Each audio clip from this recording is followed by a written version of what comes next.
One more. No, it's just Lil Wayne. What am I doing here? Are you Lil Wayne or am I Lil Yeah. Wayne? You got this. Well, we can both be. Okay. Sitting in my Bentley, thinking about these hoes. All I do is kill them like Nicole. Simpson flag crimson, smoke them like Winston's. I just bought a new chopper, I treat it like an infant. I lighten up a stogie, it's longer than a hoagie. Situation's getting fishy and I don't eat anchovies. The world kill them all, she answer when I call. If the cops pull us over, she gon' hide it in the drawers. Yeah. Okay, well, welcome back to the Heat Check Podcast. I am your host, Chris Patrick. We'll figure it out. And got Cody Tallman back in the studio here with me. Cody, how you doing? Good. Hold on. Let me get a beer real quick. He's thirsty. He needs beer. Doing good, man. Great to be back. Yes, sir. Living life. So we are definitely. This is slated to be a once a month podcast at the least. Like we said, we're spitballing this. We're freestyling it. So Cody hit me up. He's like, "Hey, man, you want to do another podcast on Sunday?" And I said, "Yes."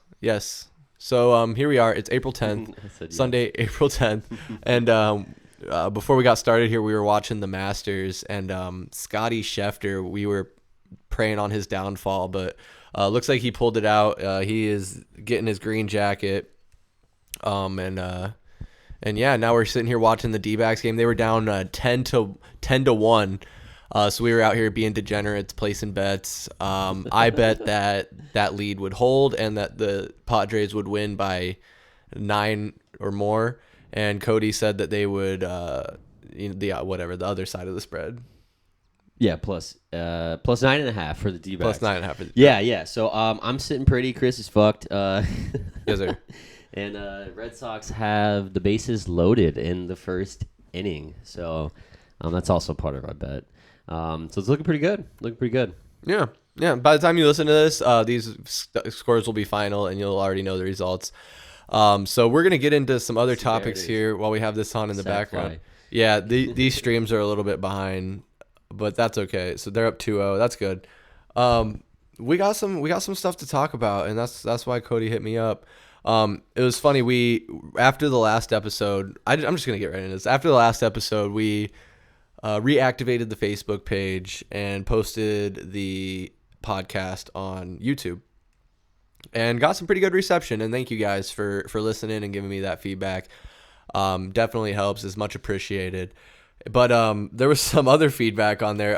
So the story is, I got to tell the story. Yeah, sorry. I apologize. I got to tell the story. So once I reactivated the Facebook page, I got a notification from Facebook saying, "Hey, we want to give you $10 free ad credit that you can apply anytime you want to any post you want."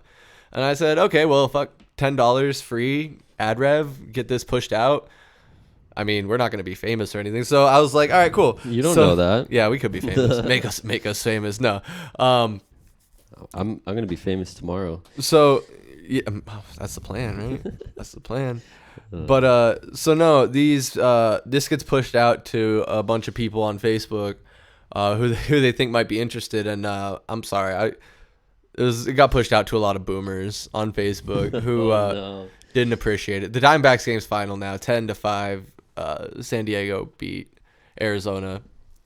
Anyway, so these old folks, or these old folks. Okay. These folks. Yeah, I shouldn't disparage them like that. They weren't too happy about this getting pushed out to their page. They were saying things like, "I do not authorize you to be on my page," and very vocal. And so we wanted to pay special tribute to them and let them know that we're sorry. And also, we think it's hilarious that you would get so offended and not just change your settings to not have that pushed out to your page. So yeah, I really hope that this one shows up on their on their timeline. They're gonna be so mad. Yeah, special thanks to Pam. Thank you, Pam. Pam hope you're Fisher. Listening. Yeah, you're my favorite. We'll take the high road on here, but thank you, Pam, Jerry, Connie, Kenny, Carlos. Appreciate the feedback there. I'll make sure to get. Am I allowed to say one thing? Can I say it? Yeah, say it. I just want to say it. Say it. Just say it. Right. Fuck you, Pam. I'm sorry, we don't have sound effects. All right. I'm sorry, blue shit. All right. We had much. Never mind. Anyway, where are we going with this, Cody? So yeah, I also restarting that Facebook page today when we were getting ready to meet up and do this podcast. I was looking, and there was a direct message in the page's inbox from Cody's father, Marshall. Hi, Dad. I hope he's okay with us using his name. Oh well. And he sent us an article from The Ringer, the 4 most incredible aspects of the Cardinals offseason overhaul. And he said, I'm going on the record. I'm a skeptic. Revisit this in 3 years to determine if I'm right or was wrong. And this article is before Kyler Murray was drafted, right after they hired Kliff Kingsbury, basically saying it looks like the Cardinals are going to take Kyler with the first pick, and how risky this was coming off the previous season. So I guess his question, revisiting, is was he right to be skeptical? Was he? I mean, we kind of hashed this out last week, right? And I think you all know my opinion on it. Kyler's still got some work to do to prove it. In my opinion, it's got like they're in a better place than they were. A lot better. So what, they went 3-13, right? We never have this already pulled up, ready to go. So they were 3-13, got the number 1 overall pick, right? And then the next year they go, what was it? They went 5-11? Oh, no, 5-10-1. 5-10-1, right? And then the next year after that, we went. What was it? How come we only went 20 to 2019? Here, let me. Then we went like 8 and. Was it 8-8? Yeah, so we went 8-8. No, that's 2017. We're looking at 8-8. Yeah, in 2020. In 2020, yeah. And then last year we go 11-6. So they improved dramatically every. Gymnastically. What did I say? Dramatically. Did I say dramatically?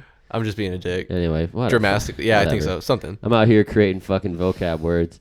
So yeah, no, I think he's wrong. I don't know. I think it's a huge improvement. Don't you agree? Well, what are we talking about? Improvement over the last few years of Bruce Arians going into Steve Wilkes, or just an improvement over the Steve Wilkes, where the team was at with Steve Wilkes? Because without a doubt, you can't 3-13. That team is a mess. Like the Mike McCoy gets fired partway through the season. You were jogging my memory on this stuff earlier this week. I had totally kind of, memory hold that, forgot about it entirely. Well, every Cardinals fan forgot about that year. You want it, right? I think that's around the time. No, Josh Rosen, the chosen, frozen. Oh, we were all in on. I was huge. Yeah, Were we more in on Josh Rosen or Kevin? No. Can you say Kevin Cobb? Kevin Cobb. No, I definitely was never in on Kevin Cobb. Who? Coker, right? What was? Oh, Jay Coker. Jake Coker. Yeah. Only because we took that picture with him. That's why. That's right. Yeah. We used to go to the training camps, but no. Back to the point. What'd you call him? The future? You're the future. You're the future. You're the future. And then that Snapchat video. Jake Coker, you're the future. You're the future. Coke. Yeah. Coke. That was when I stayed up all night working, and then we went to the training camp. Yeah, you were dragging ass. Yeah. Yeah. So I mean, this season, Drank a lot. 2021 season. I mean, for what it's worth, getting back to the playoffs was big. 11-6 record is big. I know it was disappointing for a lot of people, but me being a hater as I've been, I still have to admit that is improvement. Obviously 3 years ago, your dad wasn't predicting Kyler Murray being a bitch at the end of the last game of the season in the playoffs, but was he the bitch at the last game of the season, or was he just a bitch at the playoffs? No, yeah, that was the last game of the playoffs when he wouldn't finish the game. So he made That's right. What was it? The backup. Yeah. McCoy come in and wait. That's his name, right? Colt McCoy. Colt McCoy. Yeah. Yeah. Well, yeah. Sorry, I got thrown off because you said the offensive coordinator from 2018. Mike McCoy. Mike McCoy. Yeah. Why is there so many damn McCoys? These fucking McCoys. Jeez, come on. Yeah. What were we talking about? No. I guess him being a bitch. That's right. Yeah. Him being a bitch. Yeah.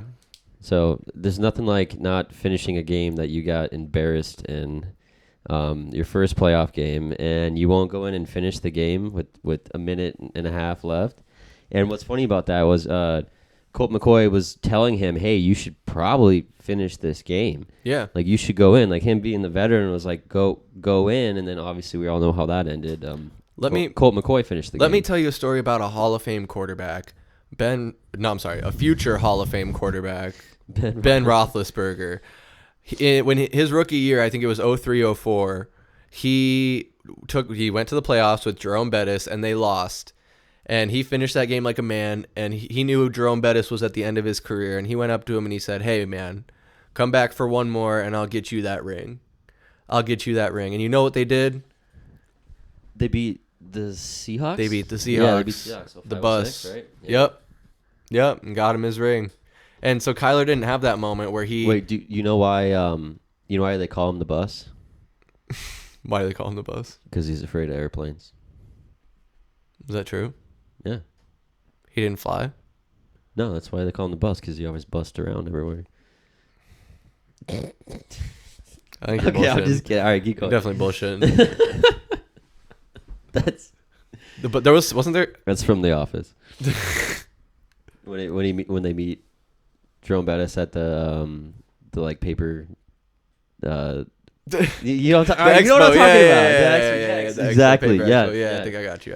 Yeah, you know what I'm talking about. Everyone else does. All right. Go ahead. So sorry. just wrapping this up though. So I think the way he was implying being skeptical then, because that's kind of, it's hard to interpret what he meant by the way I'm interpreting skeptical is that, like, skeptical it's going to work. I don't think, like him saying, I don't think it's going to work. Like, I'm skeptical. I don't think this is necessarily good. Because, like, if you're optimistic, you're like, oh, I think it could be good. I'm not like 100% in. I'm not like, yes, this is going to be a success, but I'm optimistic. But if you're like, I'm skeptical, then you're like, I'm thinking this ain't going to work out too well. So the situation's improved, but, I guess in 3 years, it's hard to say because we did make the playoffs. So there's improvement. It's trending in the right direction.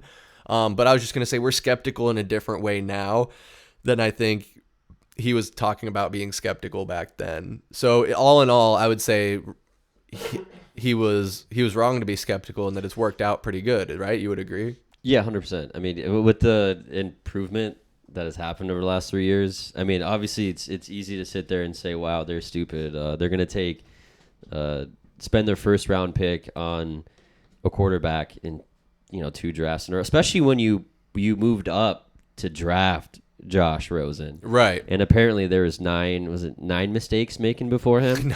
9 mistakes before me. 9 mistakes. Well, that blew up right in his face. It sure did.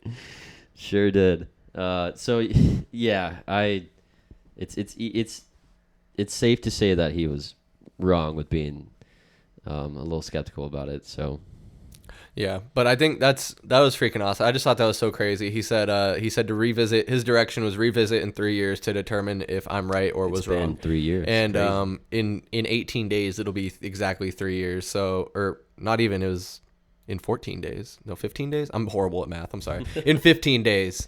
Yeah. So 2 weeks. We revisited this 2 weeks early.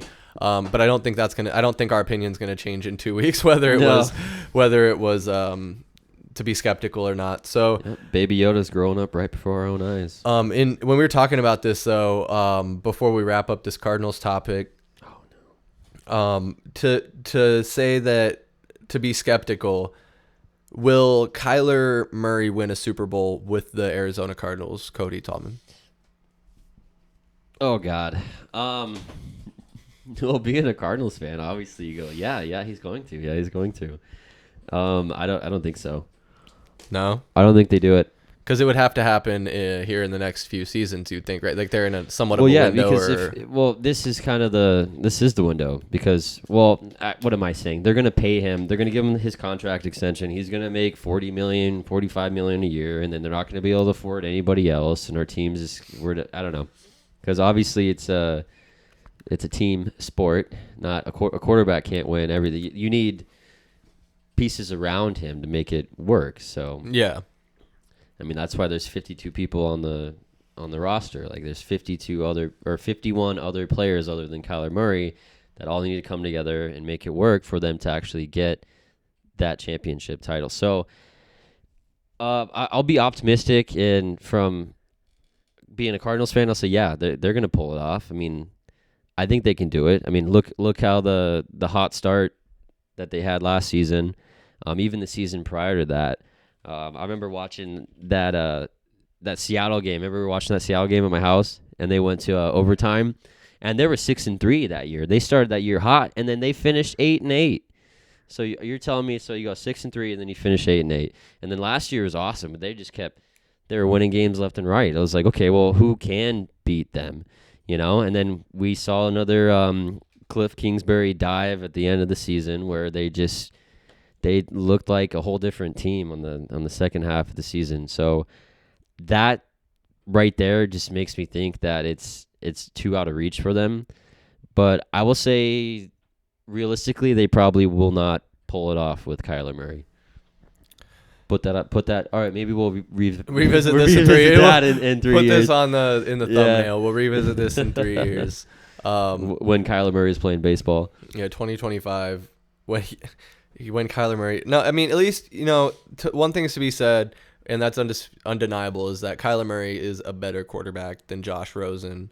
But I hate to knock him for things he can't control, but his height is an issue. It's really awesome when he scrambles around and gets a 15-yard gain running, or scrambles out and gets a shot downfield. But it's not. I don't want to rely on that because it's not good for my heart.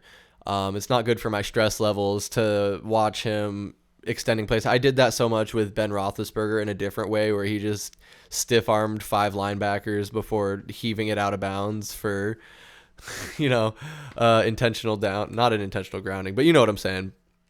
But I agree. I don't think Kyler Murray is the guy, and I'll be that hater. I'll be the Colin Cowherd.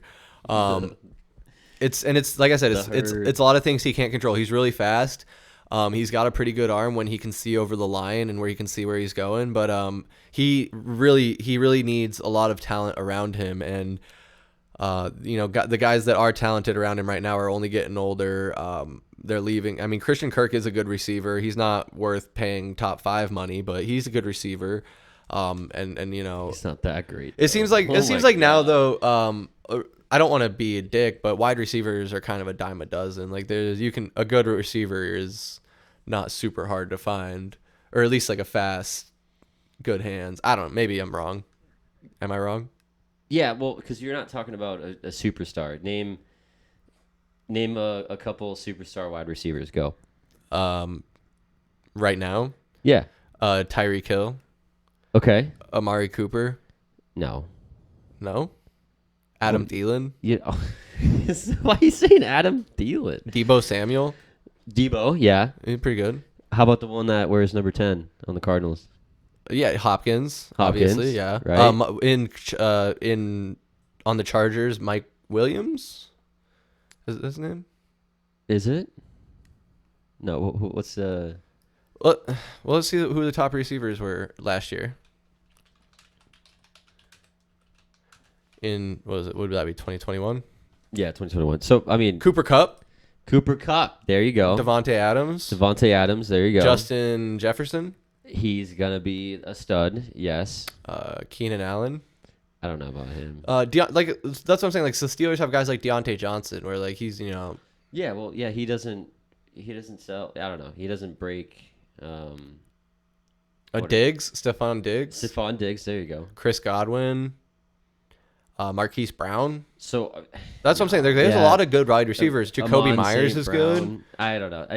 So to answer Jamar question, Chase. You're right. You can fill in people. Yeah, Jamar Chase is going to be. He's going to be the stud, shit. man. And that's what I'm saying. These young guys like him and Justin Jefferson, they're younger. Yeah, they're going to be the future. And then Cooper Kupp is just a machine. I don't. He's like the Terminator of football. So we're watching the Red Sox and the Yankees right now, loaded. and the Yankees have their bases loaded. It's the bottom of the first, and it's already 2-0, and the Yankees. This is going to be crazy. This game's been going on for like 30 minutes. It's only the first inning. Yeah, so this is going to be technically, I guess, the second episode of the Heat Check podcast. We invited Michael Benjamin out here tonight, but he couldn't make it. He's got to build some IKEA furniture. That's no shade. Well. No shade. I totally get it. Like that's hard. The instructions just have arrows and they point and stuff. And the Heat Check, or I'm sorry, the Valley Sports Plug Studios here in Arizona. It's a drive. It's a drive. So totally understand. But he's gonna be here for the next recording. We're slated for May 1st. Is going to be our no matter what rock solid day we record, which is the first Sunday of every month. So tune in, hit the subscribe button if you're watching on YouTube. We talked about getting this on other platforms, maybe Spotify and Apple, because it's just our voices. We own this shit. So we own this shit. We're not going to get copyrighted. Yeah, that's okay. So we'll just move on. I think I want to talk about the playoffs coming up this week. Got some important games. The play-in tournament starts Tuesday and Wednesday for the 7th and 8th seed in the NBA final, or in the NBA playoffs, excuse me. And so I just wanted to look. There's 4 teams here in the play-in tournament that the Suns are looking at. We're looking at the Minnesota Timberwolves, LA Clippers, New Orleans Pelicans, or San Antonio Spurs as potentially taking that 8th seed and taking on the Suns in the first round of the playoffs. So, Cody, how is that Coors Light? No. It's very refreshing. Very refreshing. Not a sponsor. Dude, I wish you could see how blue the mountains are right now. They're so blue. Yo, that mini fridge fucking kicks ass. That's what I'm saying. Did you stick them in the freezer part? There's a freezer part? Yeah, in the upper right. How come you don't have the mustard in there? So many questions. No, but my serious question is, candy bars. Out of the Timberwolves, the Clippers, the Pelicans, and the Spurs, which team would you rather face in the first round? What do you think would be the easiest to face in the first round? Spurs. Really? Yeah. Okay, I could see that because their only threat is DeJounte Murray, in my mind. Obviously, they're there in the 10th spot right now, the lowest record. So worried about the Clippers a little bit because of Paul George. Yeah, George's back, and I don't know. They were kind of mean to us last year in the playoffs. Well, they don't have Patrick Beverly, so he can't beat up Chris Paul. Of course, the game changer. Anymore. I know this is getting off topic really fast, but did you see that? So Dallas Mavericks there in the 4th seed. Nick Wright, I think his name is. He said that the Mavericks could beat the Suns. And the Mavericks haven't beaten the Suns since 2019. No shit. Yeah, I'm pretty sure. We could fact check that, but wow. I'm pretty sure. I saw that posted on Reddit, and everything you read on the internet is true. There you go. See, you're learning stuff. Doncic is just mean, though. I don't know, but that's all it is, though. It's him, and I mean, he gets some help from Brunson and Finney Smith. That's the guy's name. I know that sounds weird. Yeah. Did you know actually 69.420% of stats are made up on the spot? Okay, yeah. Yeah. I think 90... It's a proven stat. 95% of the stats I say are made up. I believe that 100%. We will... No, we're not trying to mislead. So, no, go back. Do you think the Mavericks could beat the Suns in the best of 7? No, not at all. Not even close. I think Luka Doncic is very good. I think that they have some good pieces, but I think the Suns at full strength, and even not at full strength, just the Suns with the majority of their best players on the court, they're going to find a way to win, especially in a 7-game series. I mean, do I think the Mavericks could take a game or two? Sure.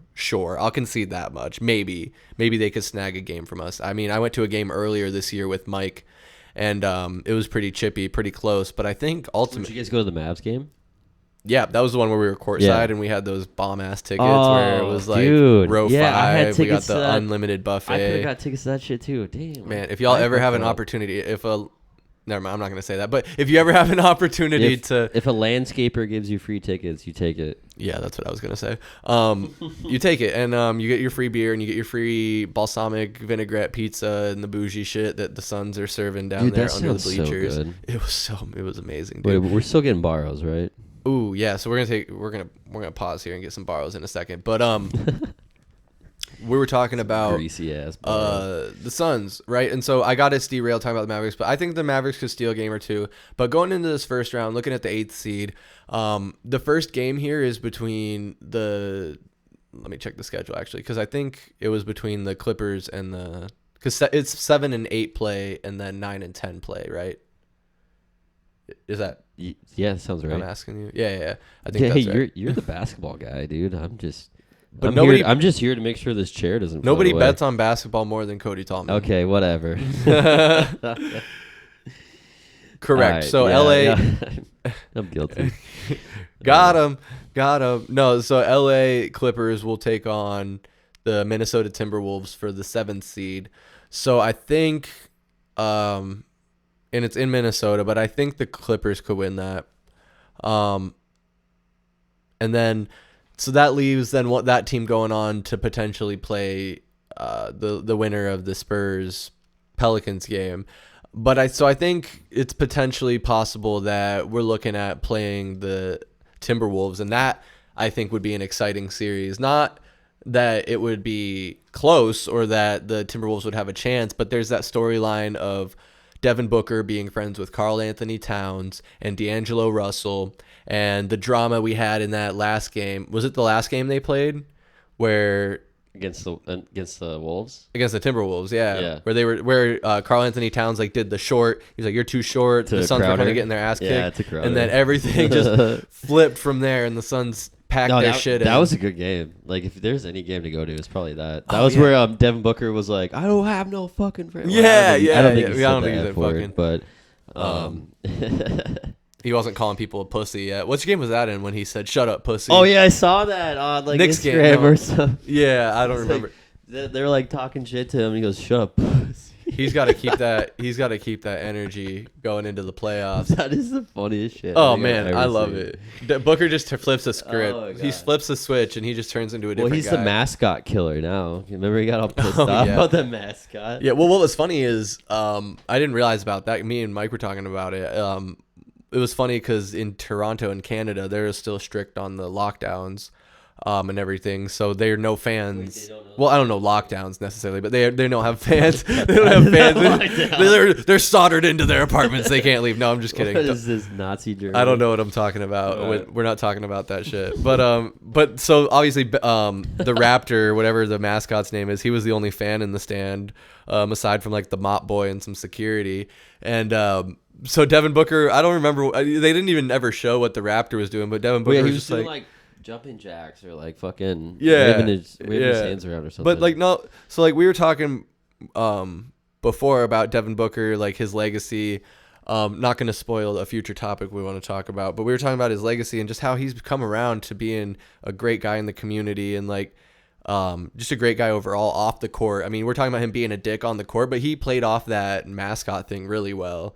And I'm pretty sure he like changed his Twitter profile picture to like the Raptor or something like that. Yeah, there was like some internet trolling going on. That's awesome. Yeah, and he was having fun with it, and there was like, you know, the PR aspect of it was handled really well. Like he's not too proud to laugh at himself, and you know have a fun time with it. But I think he would stand by. I think 9 times out of 10 he would go up to that ref and tell him to get that Raptor the fuck out of there. Well, but I mean whatever. I don't know much about it, but it is what it is. But I just think that's funny and getting off track. Do you want dinosaurs when you're trying to shoot free throws? No, either do I. I don't want dinosaurs. But a raptor's a dinosaur, right? Yes. Last time I checked. Dude, I need to like freshen up on my Jurassic Park. Your Jurassic Park. Yeah. So biggest threat though. So you said you'd rather play the Spurs. Who do you think is the biggest threat out of those 4 teams that the Suns are looking to face? Out of the Clippers, the Pelicans, the Spurs, and the Timberwolves. Wolves. Really? So the matchup I kind of would like to see. It's either Wolves or Clippers. Come on. Yeah. Well, you were saying the Pelicans put up a fight. We beat them. Like we swept them this season, right? But they're no. We won 3, lost 1. I don't like. And now they have CJ McCollum. I think he's kind of a game changer for them. That he's a strong 2 guard. Yeah, played alongside Dame Lillard for all those years. Valanciunas. Yep. Brandon Ingram's really good. They don't even need Zion. He's solid. I think I've heard. Dude, imagine if they did have Zion though. That's what I'm saying though. But they've been flopping back and forth about him coming back or not. But I don't think it matters, and I don't think throwing him into the mix. I thought they said he was gonna play this season, as in like just recently, like he was gonna play like. Let me see. Zion Williamson, because I had him all year on my fantasy team in the injured slot, and he didn't do shit. Excuse me. Maybe I'll cut that. Maybe I won't. What do you think? I've been fucking holding them in over here, and you're just fucking letting them rip. Well, I turned my head at least. I tried to do it off You camera. did, Where'd yeah. my cursor go? So you don't have to. It doesn't get absorbed into that cover. So you don't have to smell Yeah, it it's till funny. it's I do have. formulated. If anyone's wondering about my strong P's, I do have a pop filter here, but I think it's like 8 years old and was cheap back then. It's cheap now. Anyway, Zion Williamson said the Pelicans needed to change. They have for the better, even without him. Fans catch so. Right Okay, so foot this is not progression, full what court. this is not what I was saying. I don't think he's returning. I don't because injury update offers another glimmer of hope. glimmer of hope. There you go. That was 2 days ago. Is he wearing a bucket hat? So this is on Fansided. The Zion Williamson saga has been a his soap opera stepfather. that never seems to end for the New Orleans Pelicans. After it has been requested Zion Williamson likely wouldn't return this season, things have started to take a strange turn. First, Zion posted an insane dunk on his Instagram page, almost as a shout out to his critics maybe to the team that he is getting close to. Play what? I want to see his insane dunk. Yeah, I actually I'm did. gonna pull it up on my phone. I saw it on. I think it was on Facebook or Twitter. I did see that. It was. He got up. It shows he has the hops. He's ready. He seems like he's healthy. Obviously, he's been out for a long time. So it makes me wonder if they're gonna try and move him in the off season. I mean, with all the pieces they have now, I don't think they're looking to sign with his health issues. I don't think they're looking to sign him long term. And he's getting at that point in his career where he's kind of like Ayton. He's gonna in a year or two or whenever his contract's up, he's gonna want that big payout.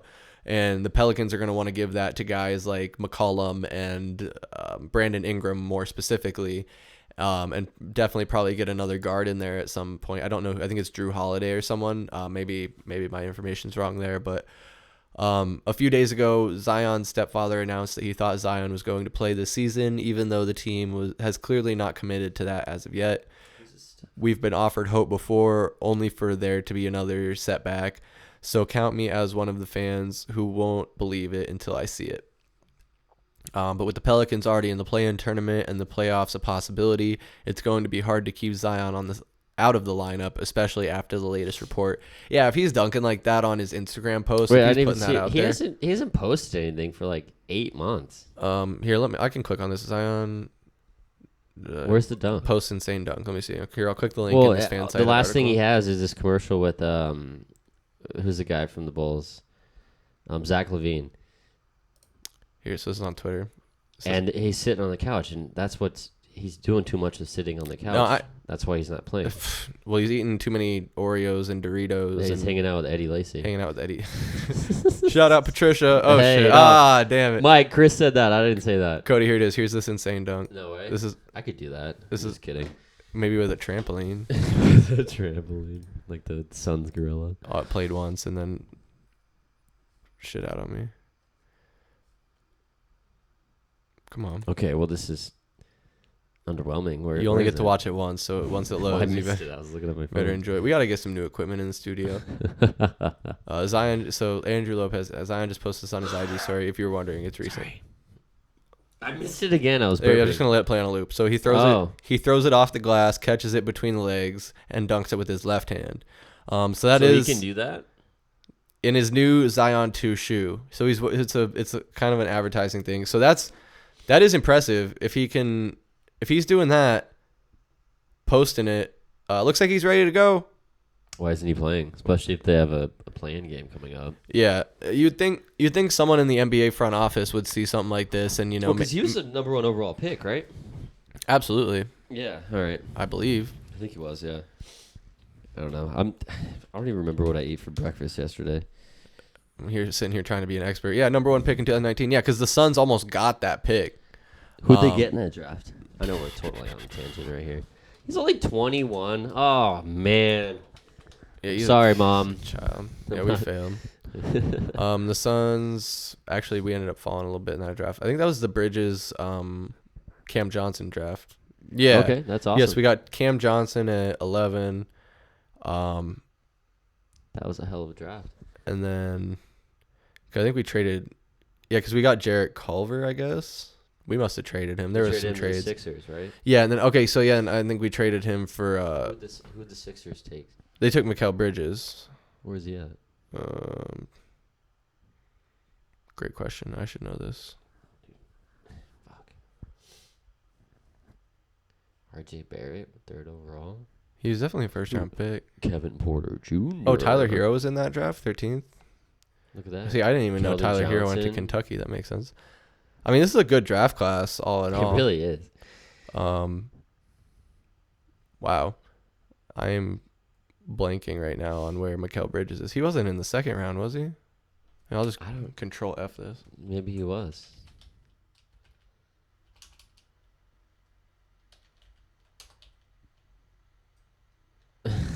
Okay. See, there's an ad. So that's actually what I had for breakfast yesterday. What's that? Jersey Mike's. Did you have Jersey Mike's for breakfast? Yeah. So that was the. Did it, oh, he's 25. Did he get drafted in that draft? 2018. First round pink. Oh, so he's in the previous year. So I'm completely wrong. Yeah, the one before that. We were so close. I'm such a dumbass. Okay, well, I'm a fake fan. You can put that on wax, and that's okay though. That's okay. Yeah, because that was the Doncic, Ayton, Bagley. Yeah, draft. yeah. He came in the same year as Ayton. Pick 10. Yeah, Ooh, Mo Bamba. Mo Bamba. Maybe that'll be our next intro we'll record. Oh, Trey Young, Mo Bamba. Yeah, we should do that one. But yeah, so I like. Okay, sorry. No, you're good. I love looking at old drafts. You're good. No, me too. We could have a whole episode breaking down old drafts and missed opportunities. We'll go to the one where the Cardinals traded up to get Josh Rosen, and let's look at all the other people that we could have gotten in the first round besides loser ass Josh Rosen. No, we're not. We're on the Suns. We're not going back. I'm just saying. You're right. You're right. For another episode, it's fun sometimes. No, absolutely. So, but I want to look. What ifs? I want to look again at the standings and the playoff picture one more time. Should be able to get to that because we're getting cocky, we're getting spoiled, we're getting fat and sassy as Suns fans. Because not only have they broken franchise records, they have the most wins ever for any Suns team. They're fun to watch. Like I was there. And watching the 05 teams back then, 05, 06, 07, the 7 seconds or less Suns, it was exciting basketball, but this is different, man. Like I don't want to say it's better because it's hard to, I don't want to compare eras and it's a different style of play, but the Suns team is probably the best. And Mike, I don't know. I'd be curious to say I'd be curious to know what Mike thinks about this. Cody, this is probably the best Suns team you've ever seen as long as you've been paying attention to basketball. Oh yeah, I'm a recent basketball fan. I'm more in it for the degenerate gambling aspect. I'm just kidding. No, they're dominant. They're absolutely dominant. It's like there's 5 people on the court that are starting, 5 people that are starting that they can all beat you. If you're gonna lock down Devin Booker, Chris Paul's going to beat you. If you're going to lock down both of them, Mikal Bridges is going to beat you. I mean, they think of him as the defensive guy, but he's been killing it the last 2 weeks. You know, he's been getting a sneaky 16, 15 points every single game. So I just think to say the epitome of the Suns is it's literally it's dominance, and I don't think anyone can hang with them in a 7-game series. It's impossible. Yeah. So, no, I kind of tend to agree. And looking at the other teams, you have the Grizzlies in the 2nd seed, so we wouldn't meet them until the Western Conference Finals at the earliest. Yeah, they're kind of scary, man. The Grizzlies are pretty good. They just got that win on us. No, we came back and won that actually. No. Yes. Oh shit. Because I think it was looking bleak. I've been gambling too much. I know I gambled on that game. I go to the gambler for the wins and losses to fill me in. Yeah, right. Because I will know. No, we lost. We did. We did lose at the Grizzlies. Okay. And we actually lost 2 in a row there because we just lost to the Thunder too. Yeah. Because we rested like everyone against the Thunder. Exactly. And lost that one, and then we brought them all back and then lost to the Grizzlies. What was the one we pulled out of our ass? That was the Jazz game, right? Yeah. When that was, and they were getting their shit packed by the Clippers too. And they came back and only lost by 4. They're getting their shit packed. You like that? You like that shit? You like that shit? Yeah. So no. I want to smack that shit. Just for going back to this and looking at teams. This is what I was saying about Nick Wright predicting some a lot bigger than Mavs. He thinks that not only does he think they could beat the Suns, okay. he thinks they could go all the way to the finals. Well, you can never count out Luka Doncic, and then that's a whole nother topic for another episode. Should the Suns have picked Luka Doncic? Ooh, we could definitely break that down real quick. Just before we kick that off, I want to say we're going to read this part of the article here on SportsIllustrated.com. It's from Nick Wright. He said, "Right now, I'm telling you, I don't think the Phoenix Suns make it out of round 2. Oh God, I'm about to put him on blast like Peg Fisher. He said, my goodness, the article just took a shit on me right as I'm trying to read it. Well, okay, no, good thing the ad still works. Oh yeah, thank God, Yeah. thank God. I see Jalen Brunson or whoever. Anyway, so that's what. You know what Jalen Brunson looks like? Shh, just pretend like it's Jalen Brunson. Okay. They're not going to see it. Make it out of the round 2. So he said they wouldn't make it out of round 2 because I think the team they play in round 2 is the team that's going to go to the finals. I think that is the Dallas Mavericks this year. Not to win the title, but to go to the finals. So he doesn't think they'll go win. He's not willing to say they'll win the finals, but he's willing to say they'll win the Western Conference and beat the Phoenix Suns. And potentially, that would potentially involve beating the Phoenix Suns. I don't see it. They need 2 Lukas to be able to beat the Suns in a 7-game series. There's no one else like him. Like I just said, like there's so many people on the Suns that can beat you consistently. That yeah, it's about I disagree with Mr. Wright. Yeah, he's Mr. Wrong. I don't know where Nick Wright is based off of. I That's mean, it's definitely not an impartial take when you really look at it for face value because well, he should be MVP. No, yeah, and it's about so if you want to compare Devin Booker to Luka Doncic, comparing Devin Booker to Luka Doncic, that's fair. You can have that debate, and I think there's merit to on both sides of who you think is better, for different aspects, whether it's better shooter, better leader. Devin Booker is for my money probably the better shooter.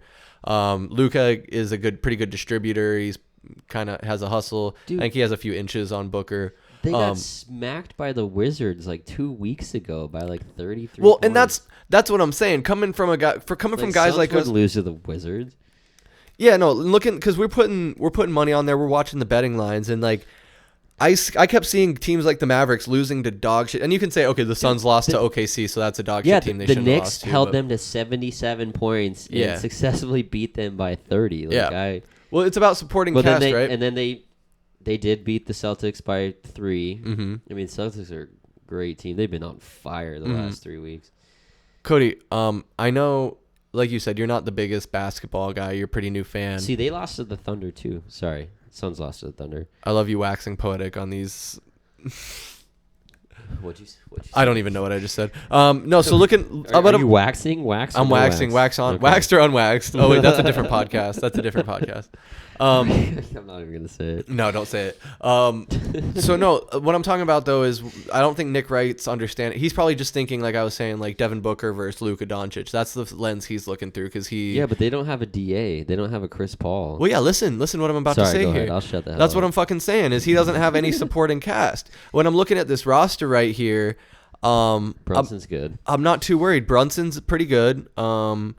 Reggie Bullock, that's a role player. Wait, they have Marquise Chris? Yeah, so look at these former Suns they have. They have Marquise Chris. They have Brandon Knight on their roster. Oh, Brandon, apparently. I forgot about him. Yeah, I don't think Frank Ntilikina was on our team. No. But yeah, he's former Knick. There's just a lot of guys that are unimpressive and that I'm not worried about. Where when you look at the Suns roster, you got DeAndre Ayton, the point guard, future Hall of Famer Chris Paul, the Devin Booker, the best shooting guard in the NBA probably, MVP candidate, All-Star, all that good stuff. I mean, Tim Hardaway on the Mavericks, he's a pretty good role player, I guess you could say.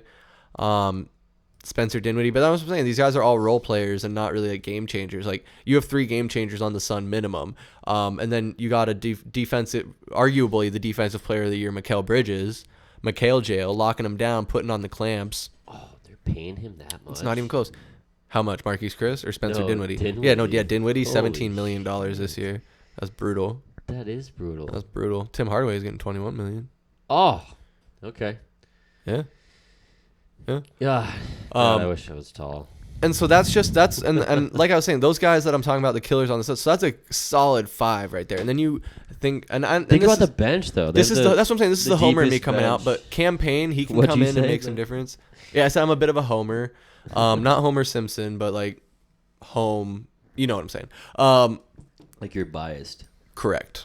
Oh no, Yankees are scoring. God damn it. Oh, Ian's cheering somewhere. He probably is. Wait, did Stanton get a hit? Uh, If Stanton got a hit, Was then it? I win some money. Sorry, yeah. If you're still listening to this podcast, we're watching the Yankees and Red Sox play on this Sunday evening. Stanton? I think that is Stanton. That looks like Stanton. Let's go. Is he 27? How come? Dude, I'm not a Yankees fan. I don't know. Ian, is Giancarlo Stanton 27? Well, they don't have their fucking names on their jerseys. What is up with that? I'm gonna throw. Why did I pull up the Celtics Grizzlies game? That's not what I was trying to do. But anyway, I just think that it's ridiculous to say that the Mavericks could beat the Suns and go on to the finals when they are just not that deep of a team. Yeah, they're 51-30. It's a winning record. Luka Doncic is clutch and he's good, but the Suns are just a much better, more rounded team with much more depth. Like Cody was saying, coming off the bench, campaign, Bismack Biyano, Cam Johnson. How about the unsung hero? Torrey Craig coming back. JaVale McGee. That's where I was going. Not Bismack Biyombo. We probably won't see Biyombo much in the playoffs, but no, that was him. You won your bet. Woo! Yeah, I do. Yeah, it took me. If you guys were timing at home, it took me like a minute and a half to figure out what jersey number John Carlos is. God damn it! But no, JaVale McGee he's the man. He's been a godsend. Did you see they waived Kaminsky? I was kind of sad. I did. And he'll be back next year. Probably, yeah. They'll probably re-sign him in the offseason. And then they also signed Ish Smith through the rest of the season. No, Wainwright. Yeah, Ish Wainwright, not Ish Smith. You know what's funny? I was just on Thursday, I was being the HOA dick and I was sending letters listening to 98.7. Nice. And Gambo made the same mistake that you just did. Really? He said Ish Smith? Okay, Smith. good. Yeah, well, if Mr. John Gambadoro is making those mistakes. And he said it like 3 times before Burns was like, you mean Wainwright, right? Wainwright, right? Shout out Patricia. Happy Well, it's birthday. like it'll happen once we hit football season, but how much do you still call the San Diego Chargers? All the time. I can't get used to LA Chargers. There's too many LA teams. Dude, I still call the fucking Redskins the Redskins. Oh, you don't like Washington football team? Did they say they decided on a name? I don't know. They're probably gonna be the Senators. The Senators. That's stupid. Well, there was that guy who like trademarked a bunch of names just to be a douche. Good for him. I thought the Commanders. Commanders? They're the Washington Commanders. Oh wait, did that actually go through? Yeah. Oh, that happened. They're keeping their same logo. You could command my nutsack. Sorry. Yeah. Tell us how you really feel. Yeah. Sorry, Mom. I wonder how many people think the Washington Commander or Washington whatever Redskins are Washington State and not Washington D.C. I used to think. Actually, I didn't know Washington State and Washington D.C. were different when I was a kid. I was a dumb kid. That's why Arizona public schools are ranked 47 out of 50. That's why. Yes, blame the public schools. He just got hit him. No, you just hit. The bases are loaded. Yankees come back. back. My God, that's not good. Anyway, no, I feel it though. Yeah. So, but Washington State is awesome, dude. We got to go to Seattle. I hate Seattle, but I love Seattle. Yeah, Seattle. Speaking of Seattle, like that's a good segue there because I want to talk about some of the free agent moves from around the NFL. Shifting back over to the NFL side, Russell Westbrook going to the Denver Broncos. Pretty good move for the Broncos, but what the hell is Seattle doing? Are they just completely tearing it down to rebuild it? And that's good for the Cardinals because that means there's not going to be a threat in the NFC West anymore. That just leaves the Rams. And are you worried about the 49ers? So I know I just asked like 5 questions there, but so breaking them down one at a time. We'll start with Seattle. Yeah, what's Seattle doing? They still have DK Metcalf. Yeah, so they've been shopping. What's the other guy's name? The little fast guy, Lockett. Oh yeah, Tyler Lockett. So they've been shopping him. All right, cool. Jets are tied. Sorry. Side note: I'm looking at my degenerate gambling app. Stay on topic. This is pre-recorded. These games are done. Are they? Anybody listening to this now? Games lost. are done. I probably and Cody lost. probably lost his bets. Hold on. All right. So what were we talking about? Seattle. Seattle. What is Seattle doing? So they need to make a splash. What's their splash going to be though? Who's going to be their quarterback right now? If the season started today, who's their quarterback? What I want to see, just from like a football fan standpoint, leave all teams and biases out of it. I want to see them get Baker Mayfield. I thought the Colts were going to get him. So if they don't make a splash, then they're going to be absolute dog shit. Yeah, they need to get someone. Because I did actually. This draft class for quarterbacks is horrible. It's like the year that Kyler Murray got drafted. Yeah, so exactly. And then the guy with the really small hands and small wiener. What's his name? Pickett. Little Dick Pickett. We know what they say when you have big socks. You got really big feet. Exactly. And then if the glove don't fit, you suck a dick. God damn it. I'm sorry. I'm sorry. Dad, I hope you're not listening to this podcast. Great. No, you must. I told him I went to lunch with him last week and told him we're relaunching it. So hopefully come back for week 3. Shout out Gary. Yeah, I love you, Dad. No, but looking at this mock draft, the in that trade for Russell Wilson, they also got the Broncos number 9 pick in the first round. So pick a cornerback? Right now they have Tankathon.com has them taking Ahmad Gardner, a cornerback. But if a guy like Malik Willis drops slips, to them, they could get him because I know he's the hot quarterback right now. But that even leaves. Someone tried to say that the Lions were going to take Malik Willis at 2nd overall. You believe that? It's ridiculous. Sorry, that is ridiculous because they still have Jared Goff, and we know Jared Goff is a stud. He won a Super Bowl. You just said that on the last episode. Do you think he's a stud? He's not a stud. No, he's not a stud. But do you waste a number 1? Do you waste such a high pick on a you take the edge rusher like it says they're going to. Yeah, Aiden Hutchinson. Yeah, and I can't believe that they say that the Jags are going to take that tackle when they're going to take Hutchinson now. I will bet my left ball sack. Oh. I have 2 ball sacks. You have 2 ball sacks? Wait, yeah, that's a good point. Hold up. Wait a minute. No, but Kenny Pickett's the next quarterback, I guess, after Malik Willis. And then is there any other quarterback that's even talking about being drafted? Yeah, there's Matt Corral. Yep, Coral Reef. Corral, my left nutsack. Nice. And that's just the first round though. And so I don't think that their plan is to draft a quarterback. So like you said, they have to dip into the free agent, go back into free agency, back into the trade block and see, like you said, a guy like Baker. I mean, who else is out there? Are they? Because Pete Carroll said he's. Well, first off, fuck Pete Carroll. He's not gonna make it too much longer. Just kidding. Yeah, but what's terrible for them? I mean, think about all right. So in Arizona and Phoenix, we hate Seattle fans. Mm-hmm. Specifically, when I say Seattle, I mean Seattle Seahawks fans. The 12th man, right? The 12th man. Well, they've disappeared, and they're Buccaneers fans now. It just pisses me off. But looking at them, the amount of success that they've had with Russell Wilson for the last 10 years, they've never had a losing season. So you're sitting there looking at, well, maybe they have had a losing season. Who? The Seahawks. I don't know. Maybe look that up because I'm not too confident on that. But yeah, let me see. But all right, that doesn't even fucking matter. What I'm saying is, you're looking at a fan base that is just so used to winning football, and then they're not gonna have a winning football team coming up. So there's a lot of pressure because the expectations are high. They just had a losing season. They just went 7-10. Yeah, I meant before that. Oh yeah, the last 10 years. The last time was 2011. They went 7-9 in 7-9. 2011. Okay. Yeah, so they went 11-5, 13-3, 12-4, 10-6, 10-5, 9-7, 10-6, 11-5, 12. So that's what I'm saying. So that's 9 years of just winning records. I'm winning records over here. So there's a lot of pressure to replace. I can't believe they traded him. They should have never traded him. No, and that's who I'm is- wondering. Do you even know who their quarterback would be day one? Well, right now it's Geno Smith. Oh, okay. I think that's the only quarterback they have on the depth chart, right? You're probably right. Oh, the Yankees game froze. Oh, Drew Lock. They they got Drew Lock in that trade. Yeah, he was the second round pick in the Kyler Murray draft. Ooh, that's right.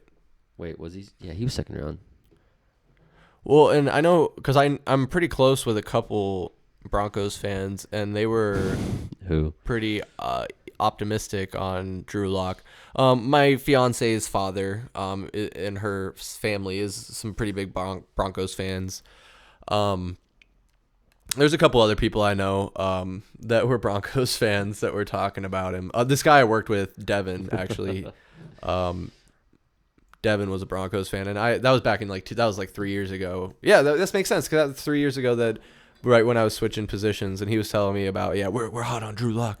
Yeah, we think he's gonna be the future. Well, man, Chris. no, Cody, no, don't do it. No, don't drag Mike's dad into this. It's not Mike's dad. That's what you said. Oh man. Well, no, I just had a piss poor impersonation of Mike's dad. Anyone only over a certain age gets the Asian grandpa voice, apparently. Dude, thank God you had this in there. No, but we're obviously not a Seattle-based podcast, so I'm not worried. Long story short, not worried about the Seahawks. We don't know what they're doing. Chris, what you do to this beer? Is it bad? Oh, try it. I don't want to try it. Oh, I gotta try it. Oh my God, it tastes like. Oh, It's expired. it tastes like feet. It's expired as well. That tastes like fucking feet. Dude, oh. Anyway. We can cut that out. We'll Dude, cut it that out. tastes like it was in the back of your car for 2 months. In the middle. Yeah, my bad. Cody's recovered. The beer was bad, and Talk about Sewers Light. Coors.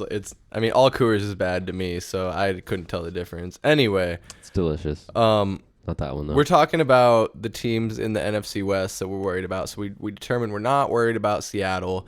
Going down the list here, the 49ers. Are we worried about them? No. No, Not I'm at not all. worried. Are you worried about Trey Lance? Trey Lance? No. They got rid of Garoppolo, right? He's gone. No, he's still on the team, but he's hurt. He's gonna be out until okay, he'll probably be ready for the next start of the season, but he won't be in training camp so he'd be a hard sell to try to trade. Yeah, But they're going to. Because remember he dropped was it Instagram post or some type of post where he's like, thank you guys, like, kind of like what Baker Mayfield did. Oh yeah, But it was it wasn't as bad as Mayfield. like heavily implying that he was on his way out. Yeah, because they got Deshaun Watson. Yeah. But yeah, what was So he's of course Baker's not going to be the starter, and No, so fuck Garoppolo's no. basically conceding that. Well, Dude. because that was always the plan, is to get Trey Lance, have him sit, and then come in and be the starter a year or two down the road. Which is crazy because they went yeah. to the Super Bowl like 2 years ago.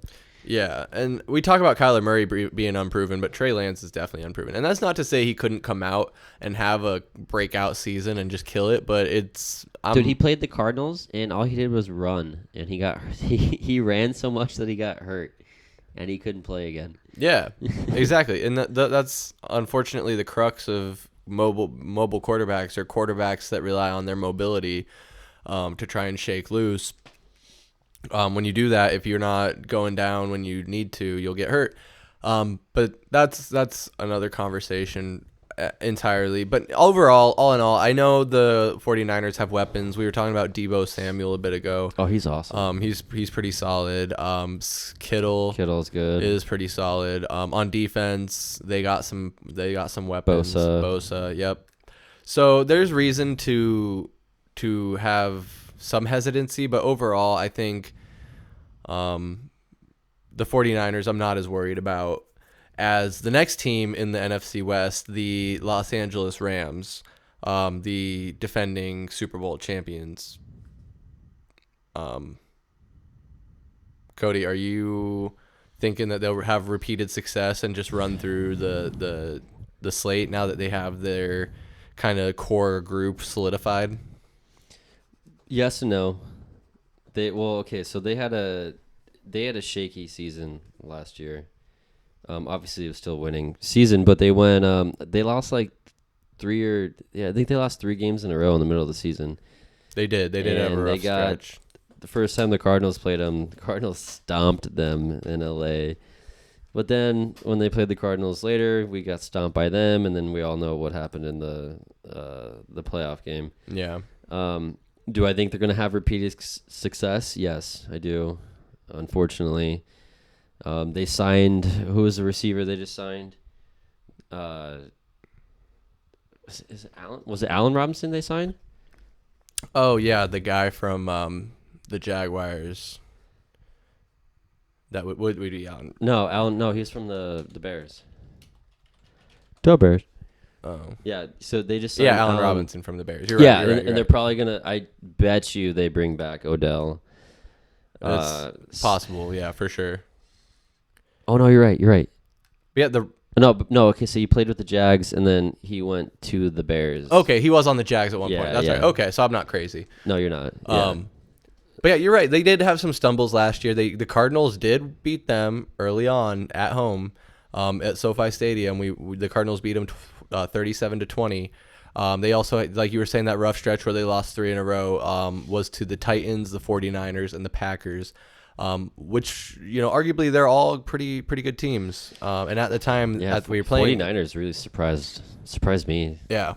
And then they went farther in the playoffs than the Cardinals. Mm-hmm.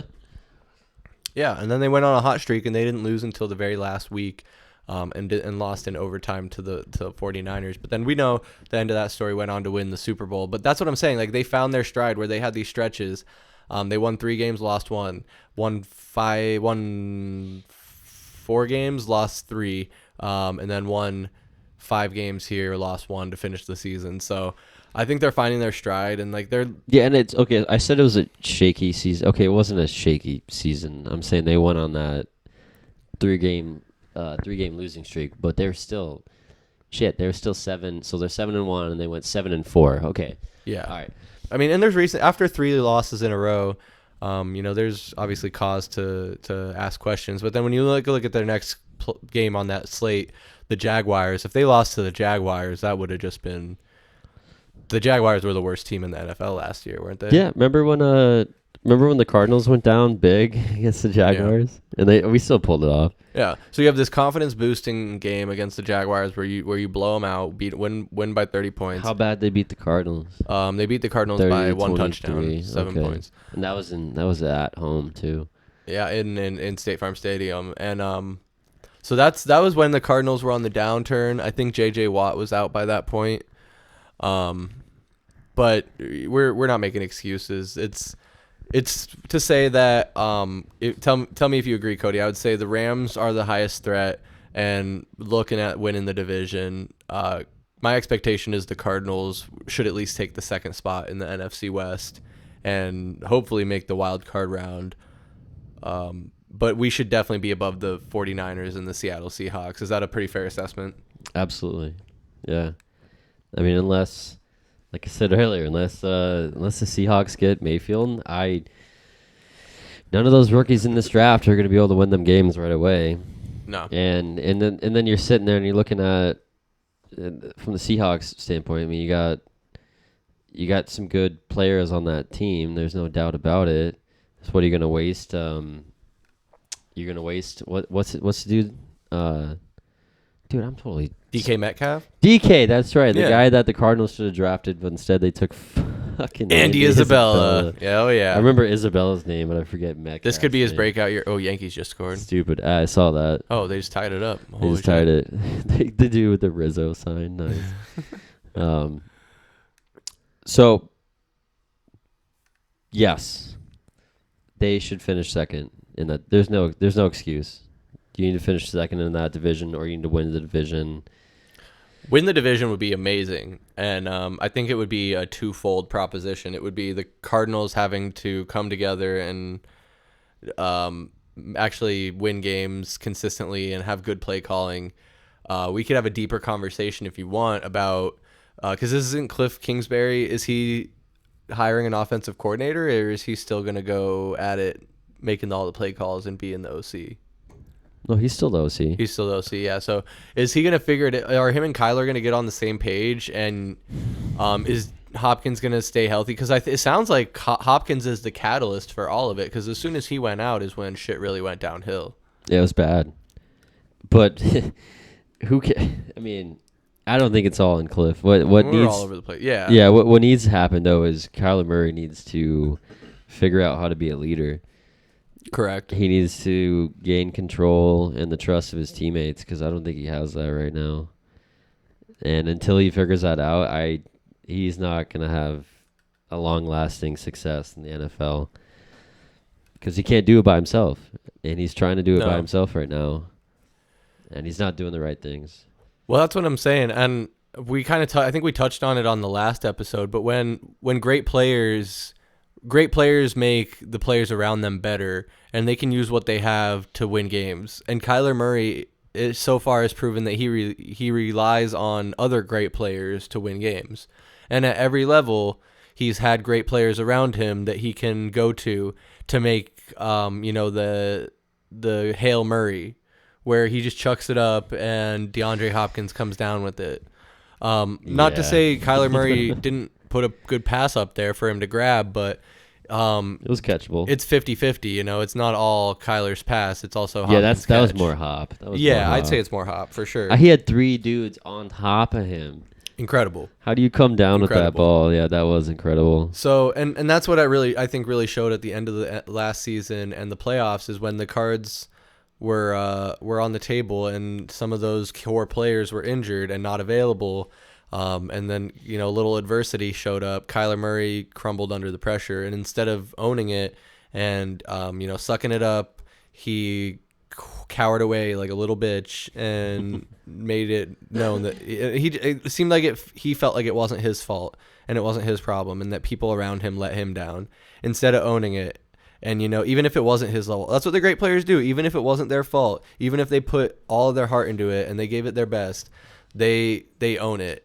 And whatever that's worth, like fans eat that shit up, They love the hero that's like falling on the sword. But like we were talking about Devin Booker being the leader off the court and the shit talker on the court. And I've seen him after rough games own it and be like, we got to do better. I got to do better. And I've never seen Devin Booker leave a game early. No, and especially the biggest game of the season too. Yeah, you'd have to. The only way Devin Booker would leave a game early in the playoffs would be in a casket.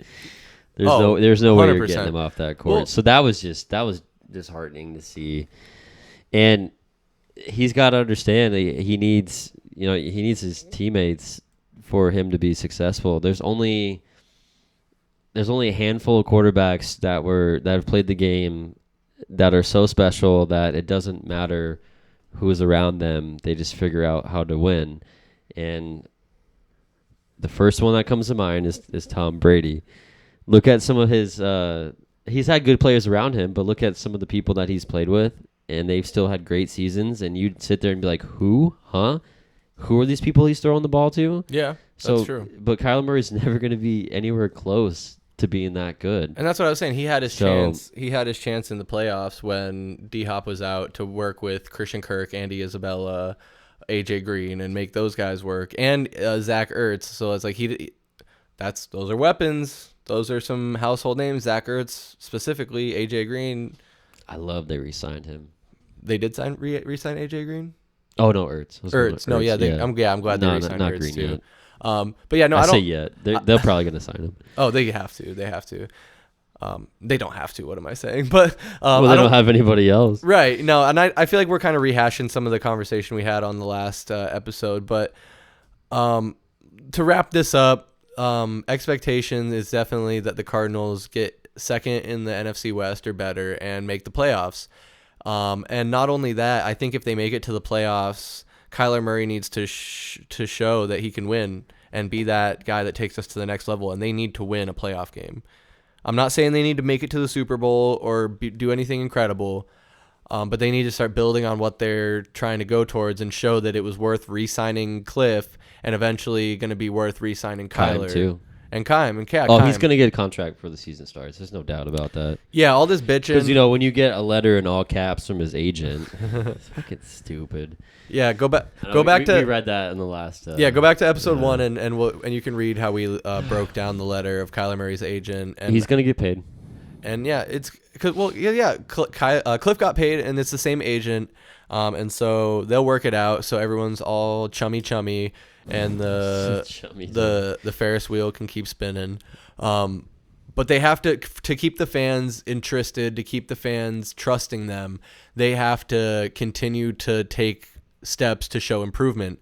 And that, I think that starts with winning a playoff game and then going into next year, making some serious improvements, whether it's free agency, through the draft, or just player development, guys that are taking leaps this season. And that's my expectation. Would you say that's fair? Oh, definitely. I mean, it's the only way that you can show improvement from last season is to win a playoff game. I mean, we already talked a while back about the 5-10-1 season. Then you go 8-8. Then you go 11-6, and you make it to the playoffs, but you lose and you get embarrassed, and your starting quarterback won't finish the game. So the only way that you can call this upcoming 2022-2023 season a success is if they win a playoff game. And if they don't, then it's an absolute failure, and then they need to look at, the big picture of what's going on. So if they don't, it's playoff win or bust. They don't have to win the Super Bowl. I already said I don't think they're ever going to win it with Kyler Murray. But, that's what it is. You're absolutely right. Yeah. So, lot of questions going into the season. Hi, fat cat. A lot of optimism. I think optimism is a fair word for the Cardinals. I'm eager to see what they have going on, and we'll just have to wait and see. But I want to talk about the Diamondbacks a little bit because we've been telling you that we're sitting here watching baseball as we stream this. We're getting into baseball season. Your cat's cross-eyed. Yeah, Sorry, a couple of them are. Thank you, Cody. We're not recording a podcast here or anything, folks. We're just we're petting cats. We're petting cats. No, but there's a lot of problems about the Diamondbacks, and since we're Arizona sports plug, we're gonna talk about what's going on with our home team, and it's just I'm very disappointed. It doesn't seem like they're trying to be competitive or win. And Cody brought this up when we were talking before the show. I bring up this article specifically from ABC 15. It says, Phoenix, as the 2022 MLB season gets underway, cable issues will limit how often Chase Field's roof will be opened for Arizona Diamondbacks games.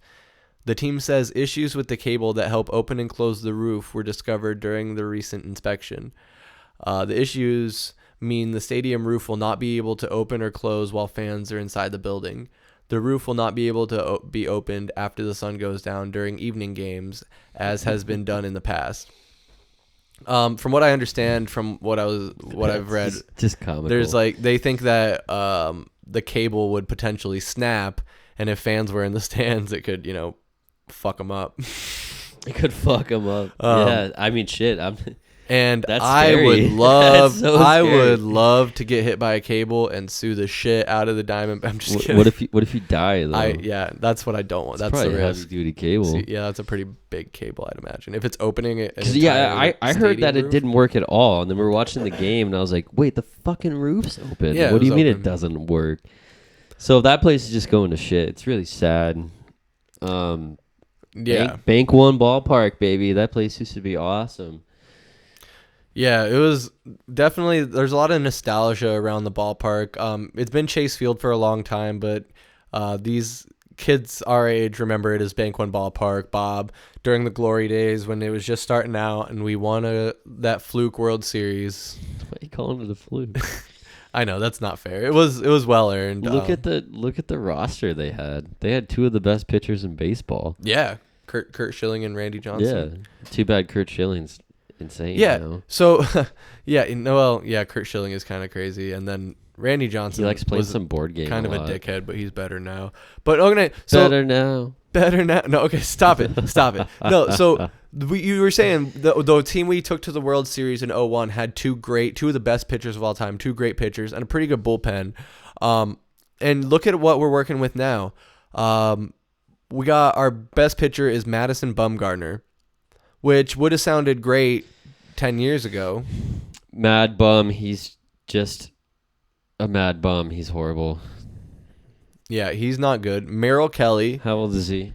Well, he was born in 89, so that's Okay, about Mike's yeah. age. So he's like 31. Sorry, Mike. So it's funny because he's honestly not that old, but it seems like so long ago when he was winning World Series with the Giants, killing it. And then as soon as he comes to the Diamondbacks, he's just, sending it in, not doing too hot? Well, and then a guy that's actually a little older than him, Merrill Kelly, is our number 2 on the depth chart. Zach Davies, he's our age, a little bit older, 28, 29 years old. Actually, it looks like he just turned 28. Zach Davies, a righty. Don't know who that is. Caleb Smith. I think these are all guys from our farm system. These 3 guys. Caleb Smith, again, another righty. Oh, no, he bats right, throws left. That's interesting. I do that. You do? Yeah. Wait, what'd you say? Bat left, throw right? Or the other way around?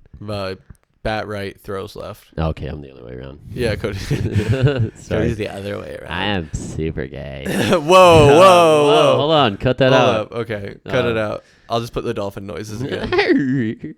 You updated dolphin noises. And then so we just got this cat, right? The Mark Melancon. Yeah, so he's on my fantasy team. He was the guy that got the most saves. Yeah, he got the most saves last year. It was like 36 or 37. Mm-hmm.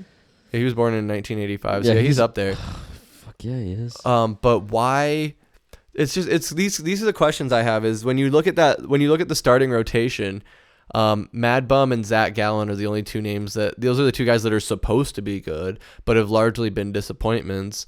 And then you say, oh, we have Melancon, who last year had most saves but why is he coming to this team when we're not even going to be?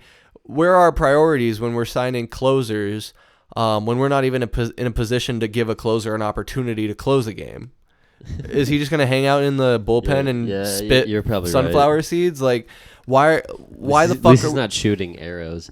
You remember that guy? Oh, that was for Fernando Rodney. Yeah, Rodney. I don't know. I mean, they owe Mad Bum too much money. That's why he's still on the depth chart. That's like Greinke all over again. Well, Greinke was good though. Yeah. Then did you see that they brought Ian Kennedy back? Yeah. That's a throwback. Yeah, right. From like 2011. Mm-hmm. But in the bullpen, obviously he's not a starter, but he's coming back just to be a cleanup guy. Yeah, and I'm not like, I pretty much know a lot. I follow the NBA and the Suns real closely. I like the NFL. I follow the Steelers and the Cardinals pretty closely. I do love the Diamondbacks. The home team is the only baseball team I really truly root for, but it's just been hard to keep up. And maybe it's because I'm more of a casual baseball fan, but I don't know these guys in the bullpen. Joe Mantiply. Probably mispronouncing that. Joe Mantis? No. I'm just kidding. No. Noe Ramirez. JB Wendelken, maybe. Humberto Castillo. That's your boy. Say it, Cody. Humberto. He's a young guy. He's a young guy. He's like 23. Oh, damn. Or 24. Just turned 24. Dude. Oh, happy birthday, Humberto. He just turned 24 7 days ago. No way. Hell yeah. Good for him. Sean Poppin. We'll get you a lollipop. Luke Weaver already on the IL with a. What did you say? What was his injury? I said, okay. So he got demoted to the bullpen because he used to be starter. He used to be good too. He wasn't bad. Yeah. The last couple years. I mean, he was like the one little glimpse of hope that we had for a little while. Mm-hmm. But yeah, he lost his rotation spot to one of the guys like Caleb Smith. One of the other guys, Davies. And then I was watching this game too. It was opening day. So Mad Bum, your opening day starter only goes 3 innings. I don't get Love it. Yeah. It's laughable. So then he goes out because I think Mad Bum walked like five dudes or something. And then Weaver comes in relief in the 4th inning. And he doesn't even make it out of the 4th inning. And then I saw some note today. So that was on opening day. That was Thursday. So what? That was 3 days ago. Yeah. And I see some note today where it's Luke Weaver to the IR. And I was telling Chris, I was like, yeah, he's on the IR with a broken heart because he can't play anymore. Jeez. I died. He's going to fake an injury. Like, okay, he probably, maybe he has Who something, knows? He Maybe has something wrong. Maybe he pulled something. Maybe it's not feeling right. I mean, he just looked terrible. Well, like embarrassing for him. We were seeing. I don't know if we said this already, but before today's game, the Diamondbacks were playing the Padres. Blake Snell was slated to start, and he got cut last minute with a strained adductor muscle or something like that. So strained pussy muscle. Yeah, I think that's where the adductor is. I'm not a biologist, but I think that's where that's located. Biologist. Or an antonym. I don't know. I don't fucking know. Anyway, this is just the thing. So that's our bullpen. Well, here I got a story to tell you whenever you're ready. Oh yeah, go ahead. Okay, so I was this is how sad it is. So I mean, I consider myself like you said, a casual baseball fan, right? Yeah. I'm more into the football and even basketball. Oh, you're more into the football? And the football, you touch the foot. You like the football? The ball bounce off the ball. Foot. Okay. And I got the pussy in my lap. You do. Jesus Christ. So I was listening to the radio and I was listening to 92.3, so the news station, Arizona News on the radio. Uh-huh. And what was it? It was the Gatos and Chad show. Chad Benson's awesome, by the way. Shout out, Chad. What up, Chad? What up, dog? So they always do this thing at 5. No, is it at 5 o'clock? They call it the 5 spot. So they have 5 people call in, and when you call in, you don't know what they're going to ask you. So I was listening to it, and it was hilarious. So they had 5 people call in, and the question they asked, they said, hey, name one current Arizona Diamondbacks player. And out of the 5 people, only one person could name one Arizona Diamondbacks player. Was it Ketel Marte or David Peralta? No, someone said Marte, and he goes, I honestly don't know his first name. Oh. And I was like, are you serious? Like, literally, like, oh, no. 4 of the 5 couldn't name a single D-backs player. And I'm sitting in my car just dying. I was like, this is great. Like, this is so Arizona Diamondbacks. The management's terrible. The ownership's terrible. The stadium is literally about to be condemned. I don't. It's sad. It's sad to watch. Hairiest motherfucker on earth. But yeah, that's pretty sad, and I think that speaks. Dude, you need to wax your pussy. Whoa. Damn. My cat is sitting in his lap, and I'm not gonna be waxing my cat. He's a long-haired American. Do you guys want to know his name? No, he's a tabby cat. That's right. He's a tabby. Tell everybody his name. His full name is Bobby Justin Heath. No, his real name, his first name that he was given in life was Trash Cat, or Justin Bethel. Justin Bethel. Shout out Justin. We've dropped the Bethel for him. Justine. But no, I just to wrap this up so we can go eat pizza. Yeah, that really speaks to the state of the Diamondbacks and where we're at. The expectations are really low in the Valley, and I think that they're taking advantage of that. The owners are, and it's just creating a bad situation. Just all in all. Spend money. Yeah, well, spend money, but what are you gonna do when your stadium's falling apart, your roster's garbage? There's talks of moving your team, so I think maybe we can break this down when we come back. But could they be throwing this shit into the toilet to try and get the team to relocate, to try and start over somewhere else? What, are they going to go to Las Vegas? Well, yeah, maybe. All right. Let's break that down. We're going to break that down. Yeah, so now that we have bellies full of pizza, we've thought about this.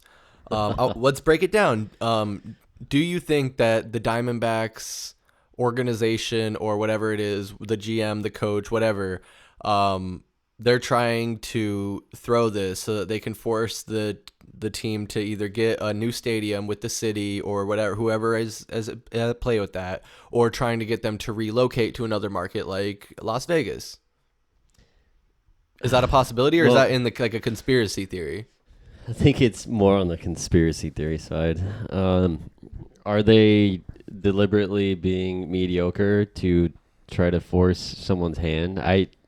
Maybe it's possible, because it's not like it's not like in the NFL or in the NBA where you can tank and get a guy in the first round that's going to come in and make a difference right away in the first year or 2 or 3 years.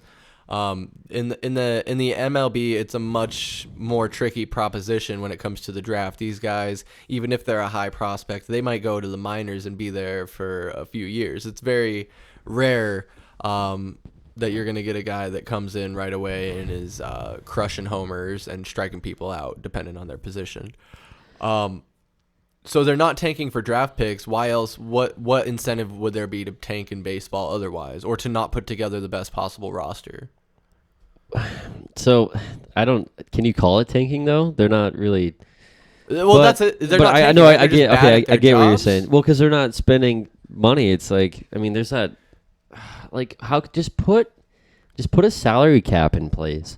How come the Dodgers can sit here and spend, millions and millions and millions, hundreds of millions on their roster, and then we're sitting over here, D-backs aren't doing anything. I get it's a small market where, they don't make the same revenue that the Dodgers do, so they can't spend it, and we don't have the same owner as the Dodgers, where the owner of the Dodgers just wants to spend money because they want to win. Yeah. I mean, look at the same with the Yankees. The whole thing about the Yankees winning all these, they're buying all these World Series titles because they just have spent all this money. Well, and then that was when the Braves won last year. The Braves don't spend that much money. No. I mean, they spend. I bet you they spend more than the Diamondbacks. But that would be interesting to go back and look at, like, all of the past champions of the last 10 or 20 years, and maybe if we remember when the Rays won? Well, when was that? Oh shit! Was that just last year? That was like no. The Braves won last year. Braves won the year before. It was like a couple years ago. The Rays won, and like they literally had the cheapest roster out of probably not in the MLB. Well, there we go. Then that kind of answers my question because that's what I was going to pose is if we look back the last 10, 20 years at the teams that did win the Super Bowl going into the season where World Series. Did I say Super Bowl? Yeah. Nice. Going into the season, the teams that won the World Series, because we're talking about baseball and the salary cap of baseball and the MLB, how were those teams? Where were they ranked in the salary cap for the teams all the teams in the MLB? Were these teams that were winning the World Series the big spenders, or was it middle of the road? What, like Cody's saying, the Rays a couple years ago were one of the least spenders. So it just shows, like, with some of the rules that are collectively bargained and are in these CBAs that get negotiated, they kind of have it set up, from what I can tell, where once you do draft these guys and they stay in your farm system for years, they're not really eligible to become a real free agent and sign these big money contracts until they're in their late 20s and pretty well established. So and that gives teams plenty of time to see and kind of wait and see, where the lower market teams can say, okay, well, maybe we can pay one or two of these guys, where maybe it's not fair that the Yankees can go out and get 6, 7, 8 of these guys and pay them 15, I got some cool stats for me to read them real quick. Perfect. Yeah, if you stop shitting your pants. I don't know if any of that's being picked up on the mic, but Cody's over here farting like he just took 5 in the butt. How about you keep that to yourself? Yeah, thanks. Someone's gonna have questions if they got some real sensitive headphones, or if I don't know how sensitive. Right, anyway, read those stats. So as you're going up, I was looking up some of the stats on the Tampa Bay Rays. So they won in the year before. So they won in 2020. Okay, yeah, okay, that's what I thought, yeah. Okay, so the Rays would have paid out approximately $40 million less in a 162-game season than the Dodgers are paying out in the pandemic. So they'd pay $40 million less than what the Dodgers are paying out in a pandemic. God damn it. Pandemic. I'm so good at that word now, aren't we all? The pandemic shortened season. So how many games did they play in the? It was like half a season, so it was like 81. Yeah, so in an entire season, the Rays would pay $40 million less than what the Dodgers paid in that shortened season. Let's see. Clayton Kershaw and Mookie Betts combined have made approximately 93% of the entire Rays' salary in 2020. So the Rays paid out just over $28 million. Wait, Mookie Betts was on the Rays? No, he's on the Dodgers. Dodgers. The Dodgers. Gotcha. What was I saying? So in 2020, the payroll was $28.3 million for the entire team. Yeah. So the highest paid player on their roster was Charlie Morton, and he made only $5.6 million that year. Mm-hmm. That's crazy. Like, that's what I'm saying. Going back to the whole Diamondbacks thing. So then that kind of figuring out how to say pandemic shortened season. Does that put a hole in your argument though that we need to banish the salary cap, or we need to enforce the salary cap? Because if the Rays are winning with a low one, does it really matter that much? But I also want to say it's funny how we start off the question being asked, like, are the Diamondbacks trying to throw this season to force a relocation, and then we end up on Tampa Bay Rays. Well, because we're talking about the small market teams versus the big market teams, and then we can reel it back, because this is the Heat Check podcast. The D-backs are right. D-backs are a small market team, even though we're the 5th or 6th largest metropolitan area in the entire United States, which is unreal. But only getting bigger too. Exactly. It's the traffic fucking Everyone's sucks. Moving here. It's crazy. But for that, no, they're not going to move. They can't move. They're not going to move. I mean, can you say Las Vegas is a better market than Phoenix? You could argue that because it's starting to be the hub of everything sports. Are they going to get a baseball team? I bet you they do. Is it going to be the Diamondbacks? No, probably not. So they're not going to leave. Are they going to get? Is that stadium going to get renovated? Of course it is. It's going to happen. They have to. It's going to happen because the Diamondbacks are a staple in Arizona. They've been here since the late 90s. I think 97, 96, 97, somewhere around there. They have to. Just like the Coyotes. Just like the Coyotes have to stay here, I guess. We're about an hour and a half into this podcast, so I don't think we're going to get into the Coyotes on this episode. Maybe next time when we get Mike in here. Hopefully he gets in here for the next episode, and we can break that down. But I think we're going to wrap up the sports topics. And do you want to bring in Sabrina here for? Let's get Sabrina. We got a fun topic. We're gonna talk about a YouTuber. And I'll tell you more about that when we get her in here. So let's break. Right, let's go. We'll be right back. Yeah. So like I was saying, we wanted to get Cody's reaction on this. I have a feeling this segment's gonna run a little bit long. So if you're not interested, that's fine. Tune out. But we got Sabrina in here with us again, and we're gonna introduce Cody to a YouTuber that goes by the name of Nikocado Avacado.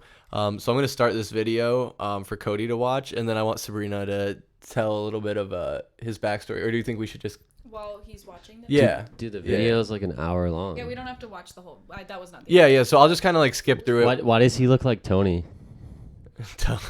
Tony. Yeah, why did Tony delete me on Facebook? Okay. Anyway, getting out off the topic. I hope he listens to it. Sabrina, who's this guy? So I can't hear it.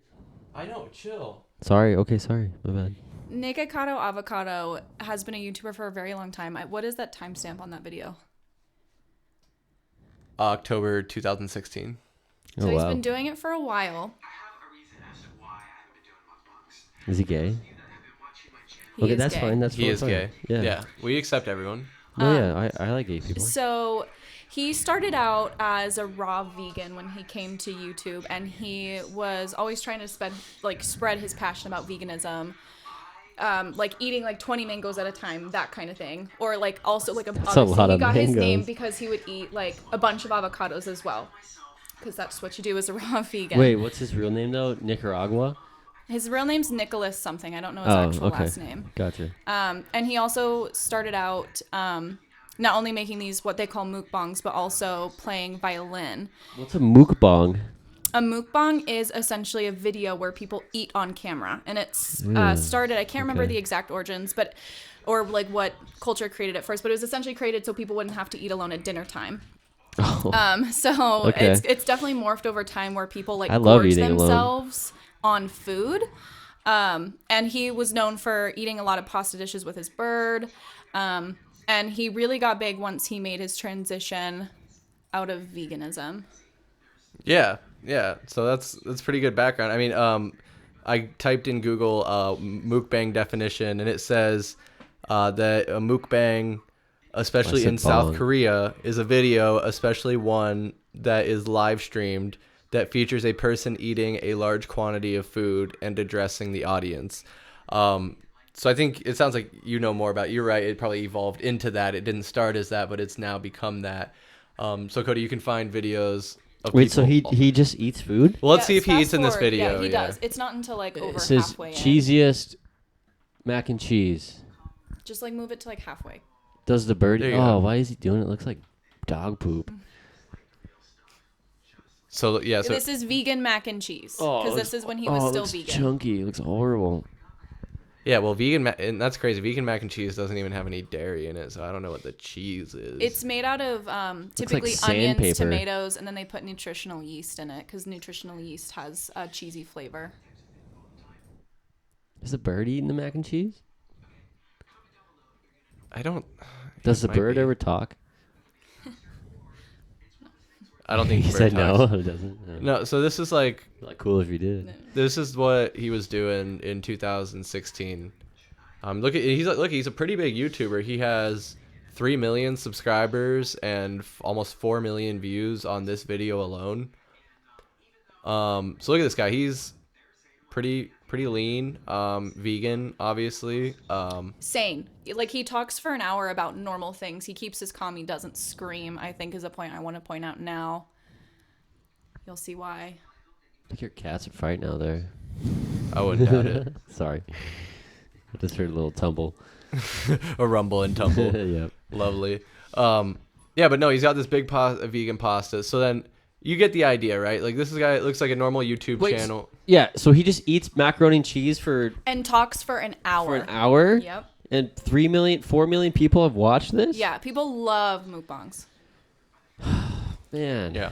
All right. So he's kept with this. I'm going to now start for, eating on camera. Dude, I'm saying we could do a whole side channel or a whole. Us just eat pizza. Just we Yeah. could get A bunch of Barrows and ranch. just chow People down. love hearing this, like the sound. I love mukbangs myself. I love watching people eat and like the mouth sounds. Are you It's serious? disgusting. We'll save I ASMR know. for I another. know. God, We'll go into ASMR gross, another time. Sabrina. But I love hearing people eat. It the messier, Really? like the better. It scratches an itch. I can't explain. Don't go on Twitch. Oh. Don't go in the Wait, Twitch people ASMR eat food section. on That's all I'm Twitch? gonna say. No, they don't eat food. I mean, I'm sure some people on Twitch eat food, but Is it sex?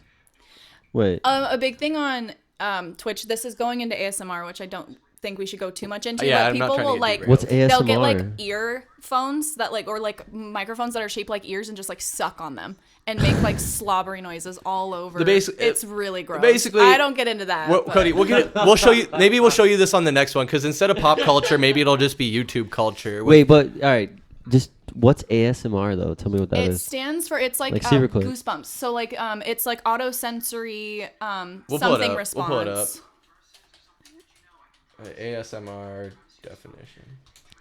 How does he have an hour worth of shit to You wanna say read while that? eating macaroni and cheese? What is that? Anonymous sensory meridian response. Yeah. She said it's like goosebumps. Yes. Yeah, so it's basically when you hear, like you get a tingling sensation that begins at the scalp and moves down the back of the neck and upper spine. So it's basically like when you get the goosebumps. Like do you know when you get goosebumps listening to music? It gives you that same effect. So people Gotcha, listen to okay. ASMR to kind of get that same effect of goosebumps. Some people fall asleep to ASMR because there's different forms. It's not all like food sounds and slobbering sounds. Slobbering sound. Like sometimes it could be like tapping on things or scratching, like a Okay. book. Okay. Yeah. Dude, people are weird. Yeah. All right. Well, all right. So no, but this weird guy's made a living off of it. So now you got to see. We're gonna see the transition. This is what he devolved into. And this is like, is this present day? When This is present video? day. This was Yeah, a few days 2022. ago. Just hit play. And so he has just become like, he gorges himself on food. And he definitely makes it a point to, he's made his weight like a huge center point around his content. And he used to, back in the like a year ago, he was like, "Oh, I'll stop when I hit 300 my God, pounds." he eats all that food? Yeah, he will. And it's gotten to the point where he's telling his subscribers like, "Oh, I'll stop when I'm like 350. I'll stop when I'm 400." And it just like, it doesn't seem like there's going to be a stopping point. What is this fat burger that he's eating? Wait, you're telling me he eats everything? Sometimes there's leftovers. It just depends. Yeah, and he'll get like, you see like right here, like I don't know if that came with it. Yeah, and look at the antics. He's like crying. He's very what's the word? Dramatic? Oh, animated? Wait, how many Animated, people? that's the word. He's very animated about everything only he does. 206,000. Yeah, so this video is obviously, he It's just posted this pretty new. a couple weeks ago. Well, he looks like a big avocado. He is big. He's a big boy now. So he's fat now. Yeah. Okay, the joke is he's fat now. Was the But next video you sent me different? Another. The video the reason why we bring Dude, him up look is how it's- gross that burger Yeah. looks. It looks like feta cheese or like cottage cheese. Ugh. All right, sorry. Yeah, no, and it doesn't look good. Chris would watch these videos and he'd be like, what are you doing? And it's just about his like, What is wrong with his him? reactions to stuff. He's so animated about things and he's genuinely crazy. Like he will make the most ridiculous videos, not only centered around food. Is he still gay? He's still very much gay. Oh, Yeah. okay. But it's like, this has to be a persona, right? Because he's been doing this for 6-7 years now. But obviously you can see he's not a vegan anymore. That's a hot dog and wings and a burger. No. And all sorts of shit. He's fat now. Oh, he's put on mad weight. But like she said, he's not gonna like stop. Let's fast forward to the end of this video and then start the next one to just see, because we're not even halfway through this. Look at it. Oh my He- God! he I want to goes on see for a how long much time. he devours. Or just like fast. I want to see what disappears. Yeah, just like right the time lapse. Oh, it's disgusting. He's just putting it away. Oh man, That is so gross, Sabrina. he probably I leaves a know. lot of it behind. I bet you he leaves a bunch behind. Like, oh, the wings are. Wings look kind of good. I was gonna say I they go don't for look some too bad. wings right Honestly. now. Yeah, those crinkle. Oh my God! See, all right, so let's go to the next video though. Let's go to the next one. So the next video is just like a montage of him, and like I specifically added or wanted to show this one because it just is like it shows a bunch of his craziest moments. Like this man has literally shit on camera. Like he pooped his pants on No camera way. and left it in. Yeah, like he's psychotic. Is he crying? Oh yeah, this one's only 6.5 minutes long, so maybe we can go through this whole compilation. But yeah, he has like breakdowns. Like he's become a meme in some corners of the internet for a lot of these types of. I mean, look at that shit. I know obviously whoever's listening to this podcast right now isn't going to be able to see this. I'm going to try and throw some pictures up in there, but You can link him in the description. yeah, I'll link these videos in the description and check out this guy Nikocado. That was kinda Avacado, funny. if you want. It's definitely a character. I don't think that this is how he is in his real life. I think he's found a way to get clicks and get views, and it makes him a lot of money. Did you see him beat the shit out of the food with the broom? Yeah, that's what I'm saying. But I mean, like, honestly, Fuck, how dude. in a way, how much different is this than some of like the crazy antics and shit you'd see on the TV in the late 90s and early 2000s, like Jackass almost, where it's just like that outrageous content. Like you were almost saying, like, I don't know, I don't want to expose anything, but if someone were to want to do prank videos and post them online, like just posting stuff that's like cuts against the grain and like what society expects from people, and like having a table full of food and beating it with a broom, like someone's gonna, like, maybe that's not for me. Maybe I'm not one of his 3-4 million subscribers who's gonna want to watch this stuff on a regular basis. But what do you think? So he gets paid to do this? He gets paid so much money to do this. How much money does he Good pull up question. his net But worth? between how many? Because he also has like Yeah, 5 just channels. Google it real So quick. between all of his channels, his sponsorships, his Patreon, he's I think it's kind of sad, actually. 4 million? $4 million? Yeah, I think that's what I saw. We're at net worth 4 million estimated. What's that website that shows the channel? Wow. I don't know. Let's see. Track analyst. Like, what is he Social even Blade. saying? I can't Social even- Blade right here. Oh yeah, do you want to hear what he's saying? Let's see if we can I bootleg. think it's just a bunch of gibberish.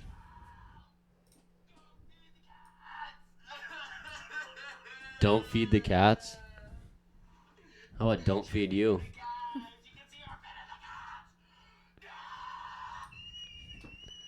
So look at Curly this. fries. Look at this. On Social Blade, his estimated monthly earnings are 1,500 to 26,000. Jesus Christ.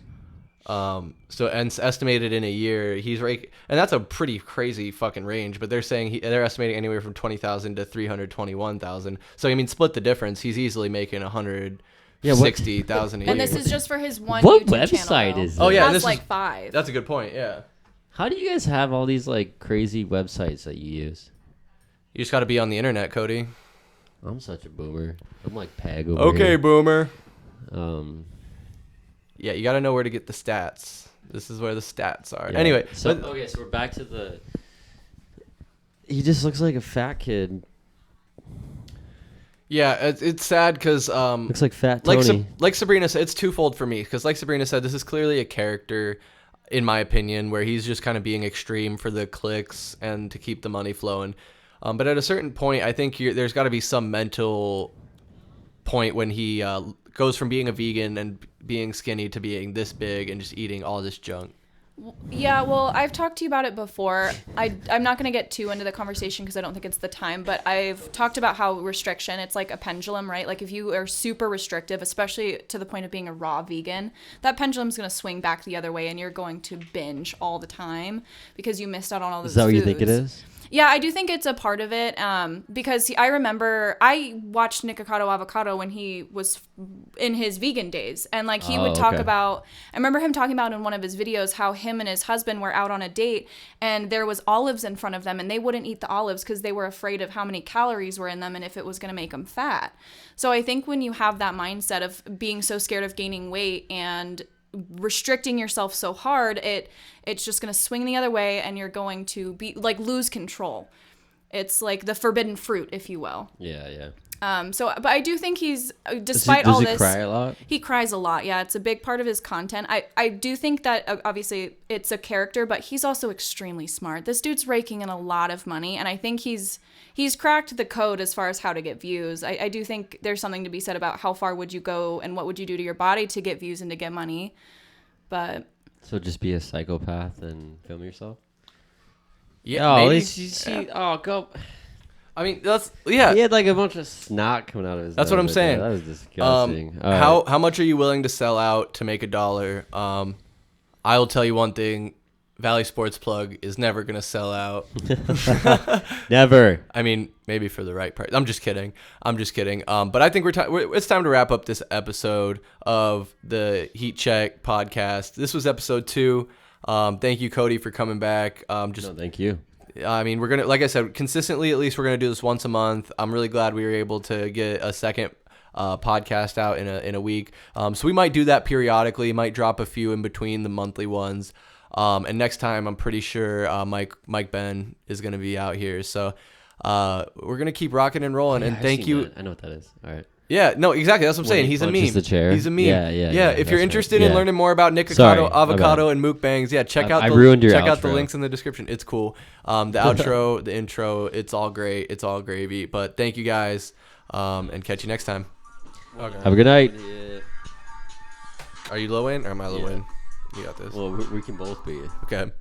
Sitting in my Bentley, thinking about these hoes. All I do is kill them like Nicole. Simpson flag crimson, smoke them like Winston's. I just bought a new chopper, I treat it like an infant. I lighten up a stogie, it's longer than a hoagie. Situations getting fishy and I don't eat anchovies. The world kill 'em all, she answer when I call. If the cops pull us over, she gon' hide it in her drawers. See, I come from a place where stars never shine and is accepted.